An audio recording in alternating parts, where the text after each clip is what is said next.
Please open your Bible with me in Matthew chapter 1, verses 1 and 2. Nasa kingdom alignment po tayo. At isa sa pinakamagandang aklat about kingdom is in Matthew, about the king and his people. You see, there are no meaningless detail in the Bible. Nang ako po'y elementary, lahat siguro tayo, kay dad ko, no? Mandatory noon ang ituro ang Bible. It's a mandatory. At ang unang binasa namin noon, yung mga genealogy, yung generation ni Jesus.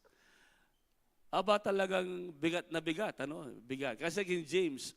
And I thank God muling binabalik ang Bible sa ating eskwelahan. Dalawang verse lang atin titingnan. Matthew chapter 1 verses 1 and 2. Sabi riyan, ito ang talaan. Bakit may talaan? Para may kwento. Pag hindi nakatala, nakakalimutan. Alam ba ang Diyos ay may aklat? At ikaw ay may aklat? Sabi ng Psalm 139 verse 19, lahat ng patungkol sa atin, bago pa tayo pinanganak, ay nakasulat na sa kanyang aklat. Ang buhay mo may talaan. Naka-record. At actually, tapos na eh. Maganda ang ending. So sabi riyan, ito ang talaan ng mga ninuno ni Jesucristo na mula sa angkan ni David. Si David ay mula sa lahi ni Abraham. Si Abraham ang ama ni Isaac. Si Isaac ang ama ni Jacob. At si Jacob ang ama ni Juda at ng kanyang mga kapatid. Pinagpala na po ang mga salita na ating binasa. May talaan ng Diyos. Ang ibig sabihin niyan, may kwento ang buhay natin. At ang tanong, sa kwento ng buhay natin, nasaan ang Diyos? Nasaan ang Diyos sa kwento ng buhay mo? Kaya nga, ang start kanina ko ay dinadala ko doon sa Luke 4:18. Pwede mong ma-miss yung kwento ng buhay mo pag nakatingin ka sa masaklap na nangyari, sa hindi magandang nangyayari. Nakatingin tayo ngayon sa Senado, sa Kongreso, sa hearing, at buhay ng mga tao ang pinapanood natin. Di mo ba? Sinusubaybayan. Maaaring interesado tayo sa impeachment, sa mga witnesses. Pero si God, interesado sa iyo. Huwag mong kakalimutan yan. Ano man ang edad mo, ano man ang kalagayan mo ngayon. Kaya dapat alam natin, nasaan ang Diyos sa kwento ng buhay natin. Naitanong mo na ba ito sa iyong sarili? Nasaan ang Diyos sa aking kwento? Lord, nandito ka ba? Merong sumisigat na song noon. God is in this story. God is in the details. No? Say, nasa detalye ng buhay natin. Nasaan ang Diyos sa aking kwento? Marahil po, lahat tayo, may mga panahon na nakarasan ng kabiguan. Ako nakaranas na. Especially, nung bata din ako, hindi ko maintindihan. Kung minsan di ka lang napagbigyan, naghihinanaki ka na, di ba? Gusto mo nang saktan ng sarili mo o ang iba. At tayo ngayon, bilang mga Kristiyano, may mga panahong tila hindi sinasagot ng Diyos ang ating mga panalangin. Lord, kailan ito gagaling? Lord, kailan aasenso? May mga pangarap tayo, kuminsan parang hindi ata mangyayari, naantala. At may mga sugat na hanggang ngayon ay dala pa rin natin. Ngayon, sama-sama tayo. Pero sa totoo lang, bawat isa sa atin may kwento. Mamaya, meron kang sariling kwento. Habang nalalakad ka, meron kang sariling kwento. Sa trabaho, meron kang sariling kwento. Ngunit sana, sa kwentong yan, nandyan si Jesus. Amen? Bakit? Kasi kung minsan pakiramdam natin, nakakalimutan tayo ng Diyos. Hindi tayo ganun ka-importante. Hindi siya ganun ka-interesado sa atin. Kaya kung minsan natatanong mo, nasaan ang Diyos sa aking kwento? Pero nais kong sabihin sa inyo mga kapatid, dahil kay Jesus, kasama ang Diyos sa iyong kwento. Amen? Dahil kay Jesus, kasama ang Diyos sa iyong kwento. For God so loved the world. He has sent me to heal the brokenhearted. Yung sinakatingin tayo sa mga masaya, mga successful. But God also, and God is with those who are brokenhearted. Ating sabihin, dahil kay Jesus, kasama ang Diyos sa aking kwento. Isa pa, dahil kay Jesus, kasama ang Diyos sa aking kwento. Purihin natin siya. Hallelujah. Purihin ang Diyos na buhay. Kaya nga ang message natin nasa study the names, this genealogy, talaan ng mga pangalan. It reminds me that God is in my story. Is in your story. At yan ang pamagat ng ating pag-uusapan. God is in your story. Amen? This is good news. Ito'y mabuting balita. Una sa lahat, ang Diyos ay kumikilos kahit hindi mo siya ramdam o hindi mo siya nakikita. Sa mga darating na araw, pag pinag-aralan natin yung mga pangalan doon, akala nila wala ang Diyos. Wala silang kamalay-malay. In every detail, God is in the story. In every detail. Kaya nga po kung ating titingnan, yung ating binasang ito sa Book of Matthew, ang unang kabanata ng Ebanghelyo ni Mateo ay nagsisimula sa talaan ng mga pangalan. What is in a name? Bakit mga pangalan? Una, to establish kung sino si Jesus. Na siya pure, galing sa lahi ni Abraham. David, siya ang rightful king. Kasi alam mo, yung mga Jewish people, hanggang ngayon meron silang listahan. Actually, nakasulat yung mga talaan ng pangalan sa temple. Kaya pwede lang matrace. Sino ka lang ninununuan. Ako, ang alam ko lamang na lolo ko, yung si Apong Asus, hanggang doon lang alam ko. Tatang ng Bakum. Yung tatay ni tatay ko, hindi ko alam eh. So yung tatang ng Mako, balo ke. Pero after that, hindi ko na balo. Hindi ko na alam. Di ba masarap malaman mo yung tinatawag na family tree? Sino sa'yo, alam niyo pa yung pangalan ng inyong pinakalolo? Yung lolo ng lolo ng lolo ng lolo mo. But the Jewish people, importante sa kanila ang listahan ng pangalan. Bakit? Para, ano ang role nila sa buhay? Ano? Ano ang calling nila sa ministries? Yung mga Levites sa temple. Yung Judah, yan ang king. Diyan magmumula yung king, Judah. Kaya binagi yung Judah kanina. And we don't give importance to names. Pag binasa mo yan, binibilisan natin. Di ba? Pero God is in the story. Kaya nga po, sa unang tingin, tila ordinaryong listahan lamang ito. Ngunit sa likod ng mga pangalang yun, ay may isang makapangyarihang mensahe. Powerful message ang nakapaloob sa bawat pangalan. Ano yun? Ang Diyos ay kumikilos. Ang Diyos ay kumikilos sa bawat henerasyon. This is our generation. Kaya binigay doon 14th generation from Abraham to David. 14 na salinlahi. At sa bawat henerasyon, ang Diyos ay may kwento. Ang Diyos ay kumikilos.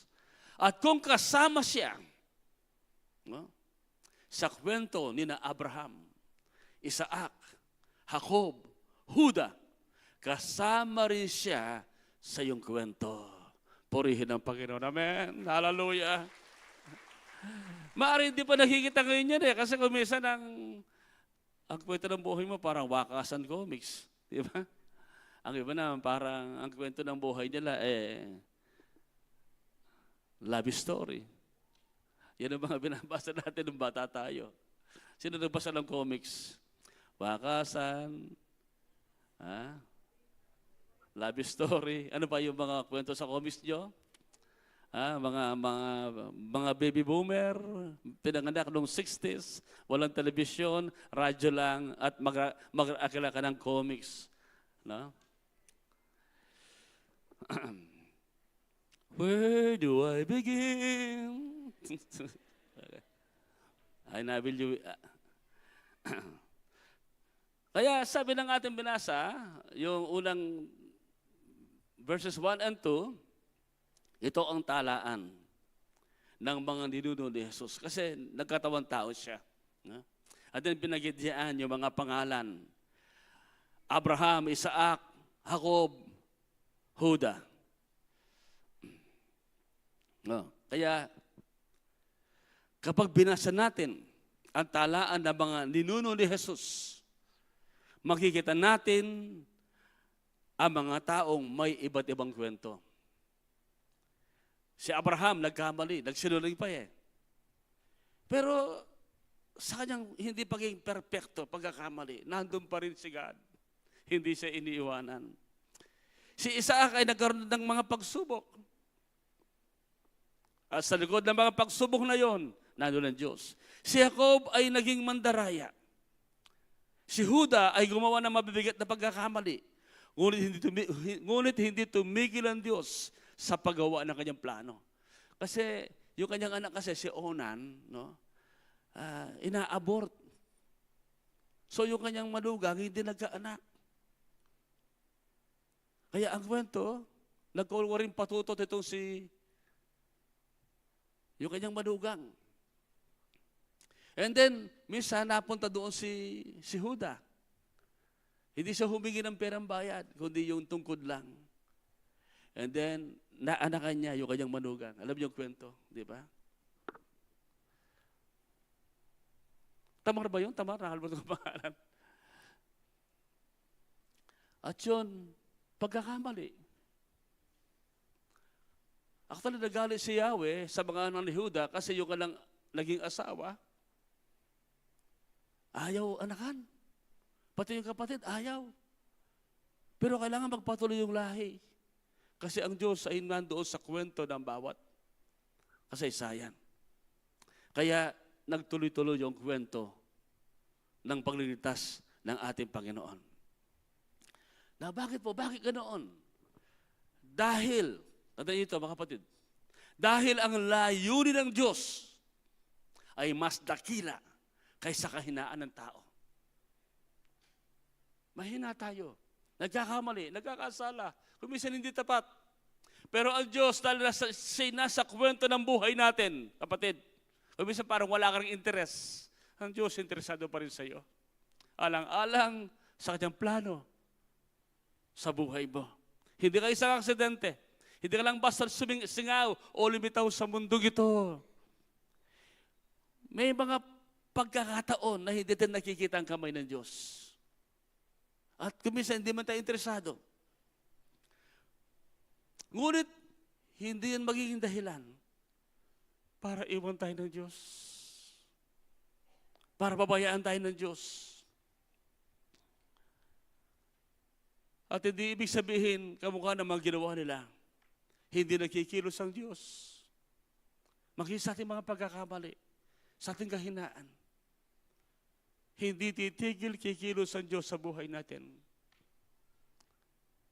Amen? God is in your story. Kaya ano man ang nangyayari ngayon, parang wala kang nakikita. At hindi mo naintindihan.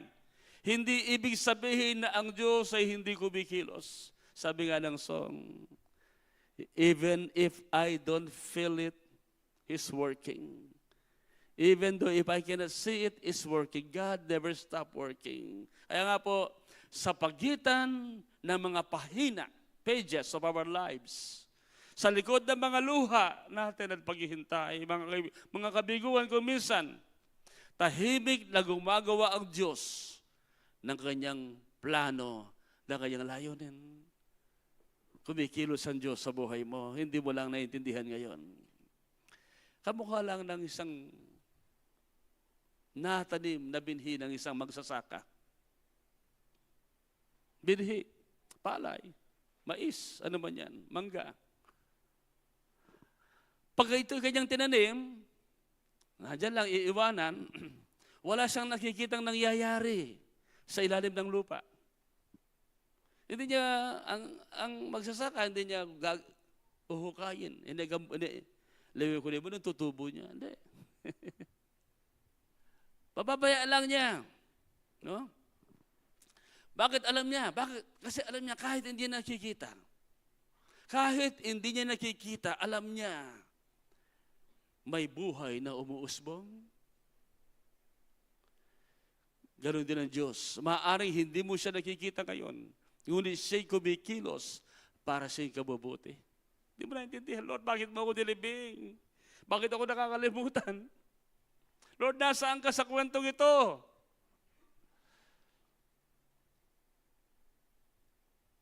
Hindi ako pinapansin, hindi ako mahalaga. Nilibing, parang hindi mahalaga, binaon. Pero ang Diyos ay kumikilos para sa ikabubuti. Hindi mo man nakikita ngayon yan. Kaya tandaan niyo mga kapatid, kapag tahimik ang Diyos, asa lang kwento mo? Lord, where are you in my story? Hindi kita nararamdaman. Kapag ano mga talaan yun, mga pangalan. At kung babasa niyo yung Genesis, kaya ang Bible, ang Genesis, ang interpretation ay nasa New Testament. No meaningless details. Kaya kapag tahimik ang Diyos, hindi ibig sabihin wala siya. Hindi ibig sabihin wala sa isang kwento. Still, God is in your story.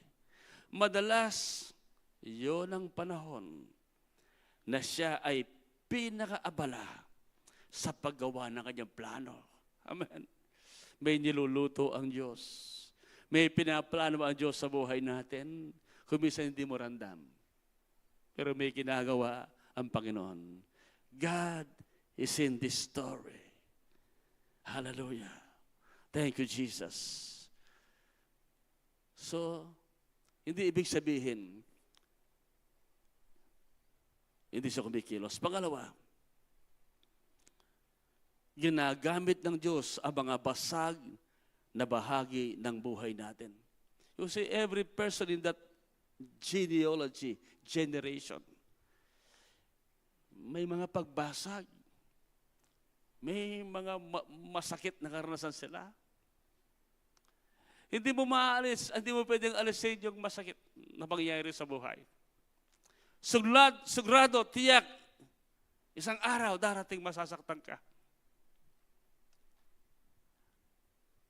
At kuminsan parang ang Diyos ang nananakit sa iyo, Lord, bakit mo ginagawa ito? Bakit kinuha mo siya? Kasi kinukuha ni God ang iyong atensyon.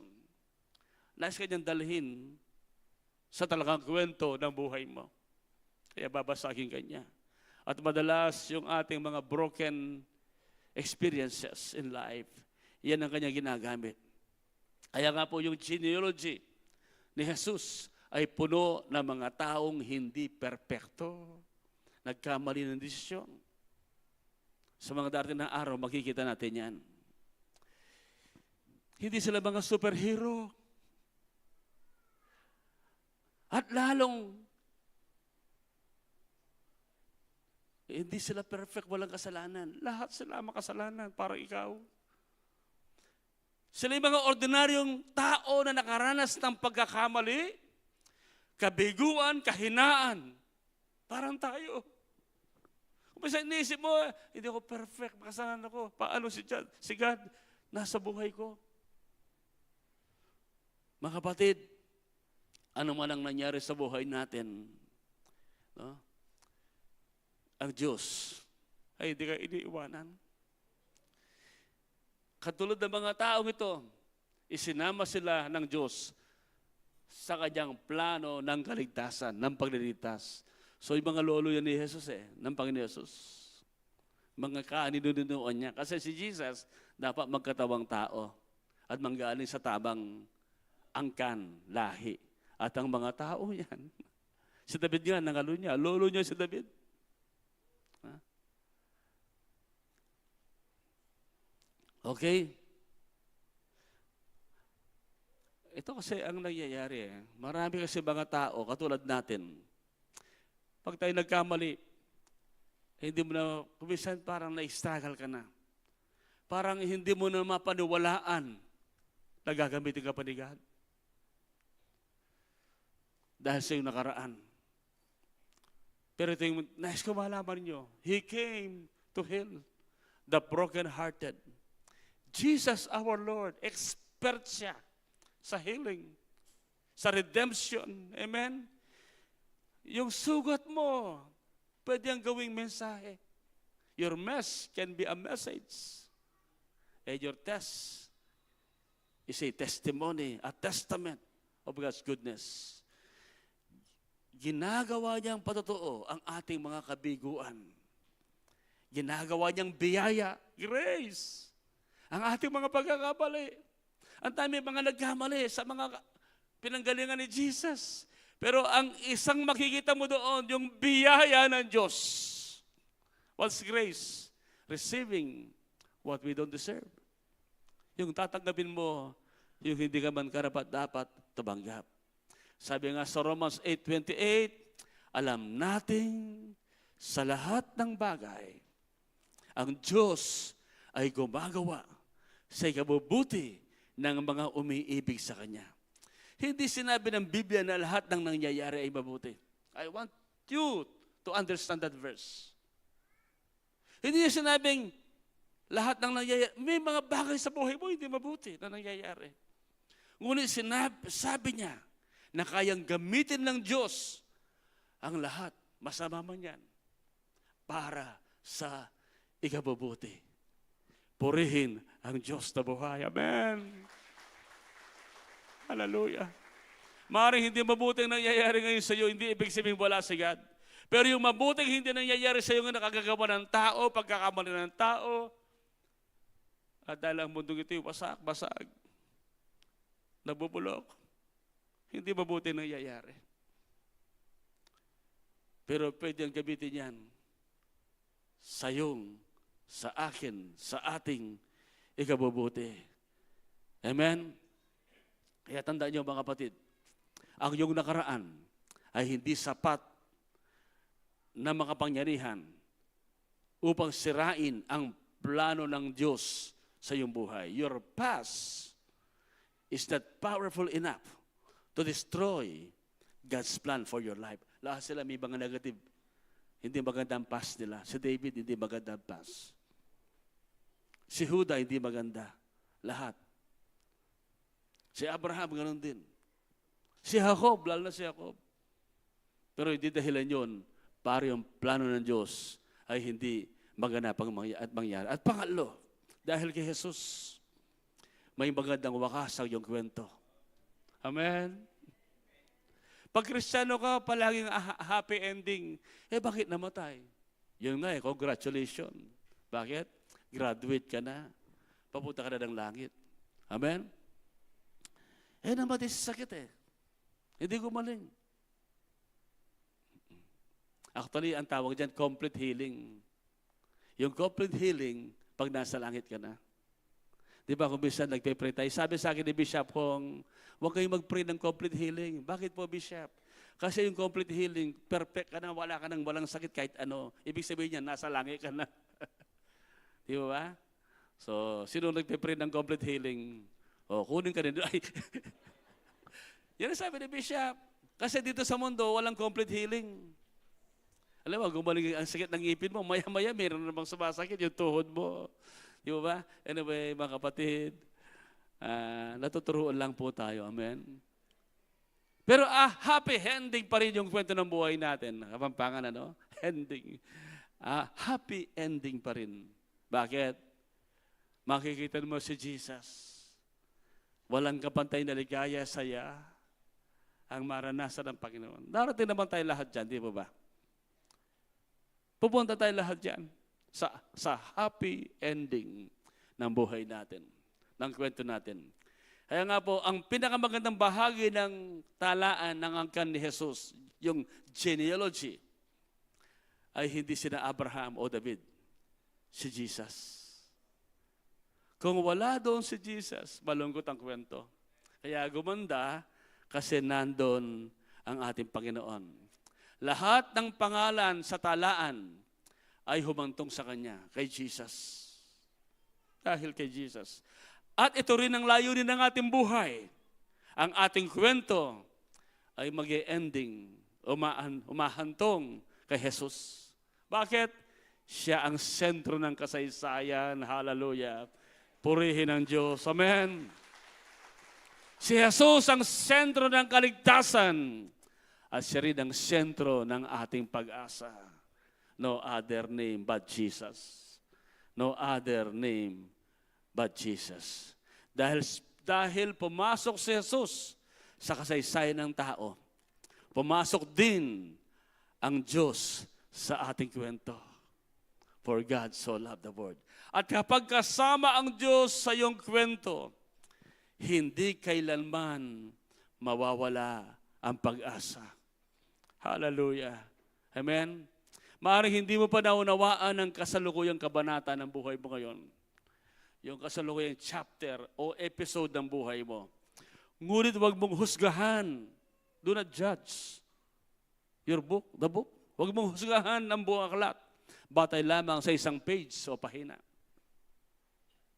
Hindi pa tapos magsulat ang may hakda. Ang huling kabanata ay nasa kanyang mga kamay. Hallelujah. Di ba maganda yun? Hindi pa tapos. Isang chapter pa lang ang nabasa mo, sumusuko na. Hindi man chapter kumisan, isang page lang. At yung final chapter, paganda ng paganda. Ang kwento ng buhay natin. Kapag si Jesus, ang may akda, the author ng iyong buhay, ang iyong kwento ay laging may pag-asa at layunin. Purihin natin ang Panginoon. Hallelujah. Purihin ang Diyos na buhay. Kaya nga po, can we all stand please? Marahil ngayon ay ang nakikita mo lang problema. Sinaktan ka. Niloko ka. Dinaya ka. May sakit ka. Maaaring nakikita mo ngayon parang, Lord, kailan? Maaaring feeling mo bigo ka. Na may sugat ka. At na walang nakakaintindi. There's pain inside you. And you think no one understand. Pero kapatid, Jesus was wounded so that we may be healed. Siya'y sinaktan, sinugatan upang tayo gumaling. Kaya ang nakikita ng Lord sa iyo ngayon ay bagong kabanata ng buhay mo. God is in your story. A new chapter. And the next page is beautiful. Hallelujah. Because God is faithful. Nakikita niya, kapatid, listen to this. Nakikita niya ang iyong buong kwento. Siyang author. Siyang may akda. Ngayon, tayo kumisa ng ating nakikita kailan. Ang ating nakikita paghihintay. Ang ating nararamdaman, Lord, hirap na ako. Pero siya nakikita ni Jesus ang katuparan ng kanyang plano sa buhay mo. Hallelujah. Sa ngayon, meron kang pagsubok. Sa ngayon, diyan ka nakafocus, nakikita mo yung mga pagsubok, sunod-sunod. Pero siya, nakikita niya tagumpay. Nakikita niya sa buhay mo, hindi kabiguan, kundi tagumpay. Kaya kapatid, huwag kang mawala ng pag-asa. Tuloy-tuloy ka lang sa Panginoon. Siya'y tapat sa habang buhay. Huwag kang mawala ng pag-asa. Huwag kang tumigil sa iyong pananampalataya. Huwag kang tumigil sa iyong pagsunod kay Jesus kasi ang kwento mo nasa Kanya. Huwag kang ihiwalay. Dahil kay Jesus, kasama ang Diyos sa iyong kwento. At ang pinakamagandang bahagi ng iyong kwento ay maaring sa tingin mo hindi pa dumarating. Pero malapit na, nandyan na. Kaya sa oras po ito, tanungin natin ang ating mga sarili. Nagtitiwala pa ba ako sa plano ng Diyos? O baka ibang plano na ang ginagawa? O baka umaalis ka na? Hinahanap mo ba ang Diyos? Seek ye first the kingdom of God and His righteousness. Because your story is in Jesus. Huwag mong hayaan, kapatid, ang nakaraan, ang ginawa ng tao, ang magdikta ng iyong kinabukasan. Huwag mong hayaan yan. Tapos na yun, nangyari na yun. Merong bagong chapter ang Lord sa buhay mo. At huwag mong hayaan, manatili kang nandoon sa lumang chapter. Next page ka na. Next episode na ang buhay mo, kapatid. Sumabay ka sa Holy Spirit. Mag-surrender ka. Muli mong ilagay ang iyong buhay sa kamay ng Panginoon. Hallelujah. Yes, sige, taas mo yung kamay. Muli mong ipagtiwala, ilagay sa Kanya ang iyong buhay. Hallelujah. At maging panalangin mo, Lord, hindi ko man naunawaan ang lahat. Ngunit magtitiwala pa rin ako sa iyo, sapagkat ikaw ang may akda ng kwento ng buhay ko. Yes, magtiwala ka pa rin. Magtiwala ka pa rin. In the name of Jesus, hallelujah.